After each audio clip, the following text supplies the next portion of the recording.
What's up, foodies? Welcome back to another episode of All the Foods, a show where we eat all the foods within the UK. Today we are trying Borrowdale Tea Bread. It's basically a bread. It's got tea in it. It's quite sweet, and I'll probably enjoy it. You never know. Let's just see about that one. So, Borrowdale Tea Bread. What it is, basically it's a fruit bread with dried fruit, and the secret ingredient is tea, because it's so the fruit is soaked in tea before putting into the bread. Now it's thought that it's either called tea bread because of that, or because it goes well with a cup of tea. And people are not quite sure why it's associated with Borrowdale. It's thought that it's associated with early tourism, when people started visiting the Lake District in the early 19th century. They wanted to take tea there, and it's the association with these fruit loaves comes from that. I mean, there are people in Cumbria who make fruit loaves without soaking it in tea, but people in Borrowdale think this is a bad idea because it doesn't taste as good and it doesn't keep as well. So Borrowdale Tea Bread, is made with the tea as the prime ingredient. That makes sense, doesn't it?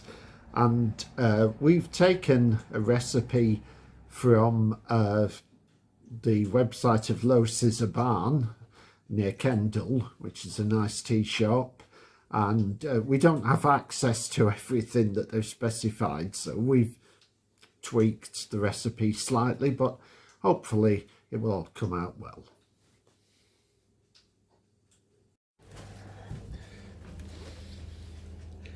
Okay, so we've got the ingredients out here. We've got 1 egg, some butter. I'll tell you about the quantities once we get started.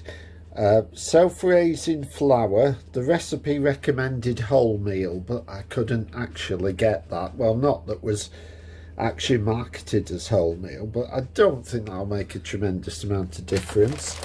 And you need some currants, some raisins, and some soft brown sugar.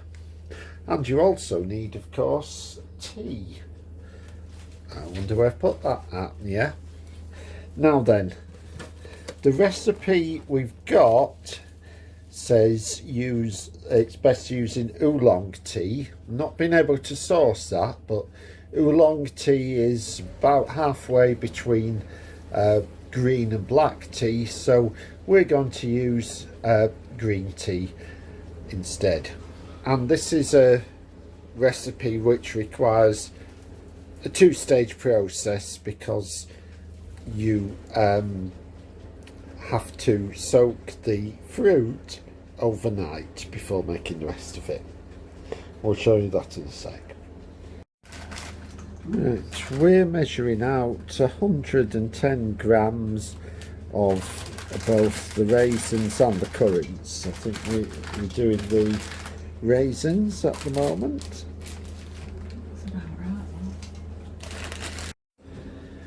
So we've brewed the tea and now poured it in to the on top of the fruit, and now we leave that to stew overnight.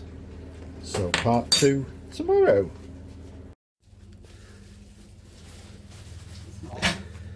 Right, now this is the next day. We've soaked the currants and the raisins with the tea, and we now weighed out 110 grams of brown sugar, and we're now going to beat it together with the egg. Filmer. Right, we're now beating the sugar together with the egg.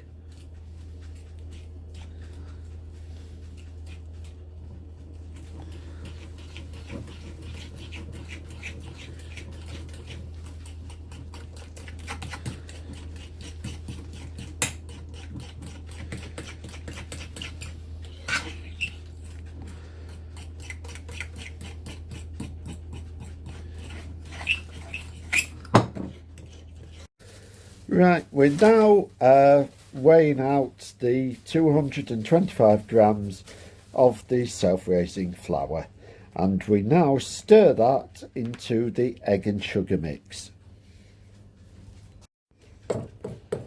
Right, we're now stirring in the flour.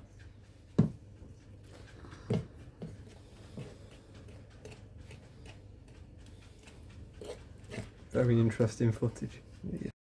So Okay. it makes like a dough. Yeah. Now, the fruit has actually soaked up all the tea, so we are adding a little bit of water.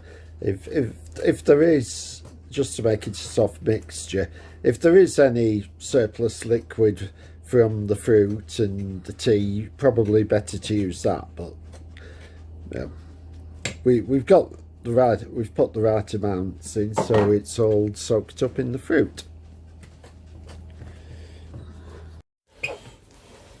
Here he is, just stirring our mixture, getting it in nice and Yes, good. as you can see, we've added the fruit. There was actually some surplus liquid from the fruit and tea, so that's gone in. Lovely stuff.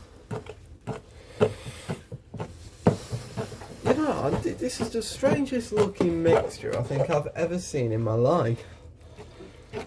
Not that that's a bad thing, it just looks almost chocolatey, I guess. I don't know why I said that like I'm an American.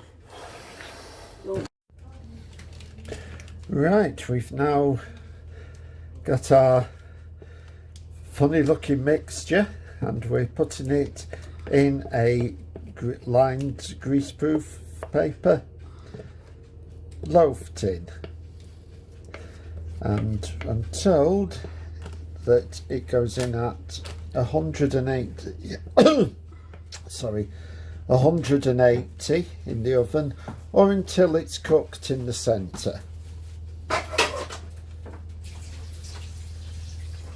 And then it's cooked for 45 minutes. Brilliant. So this is our Borrowdale tea bread, now ready to rise in the oven. Just needs the edges cutting off. Okay, so now we think that our Borrowdale tea bread is cooked, and what we have to do now is take it out of the wrappings and put it onto a rack to cool down.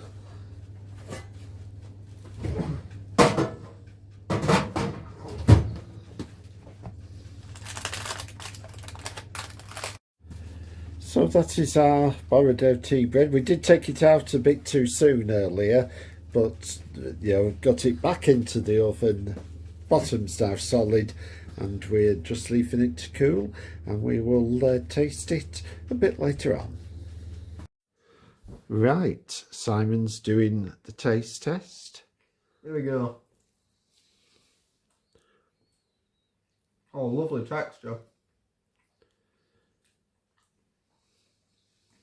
Oh, that's really, really pleasant. I do think you might have got a little bit too liberal with the margarine there, but this is very, very nice. Okay.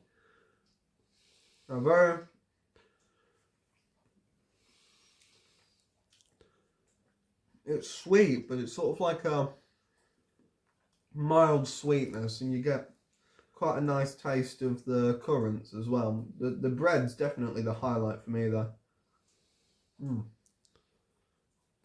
Right.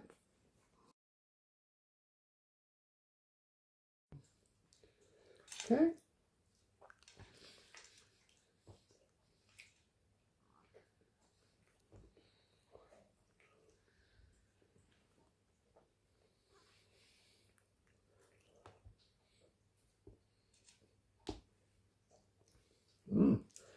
Yeah, it's good.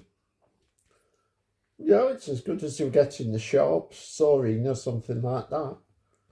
Well, I think it's a bit better than Soreen.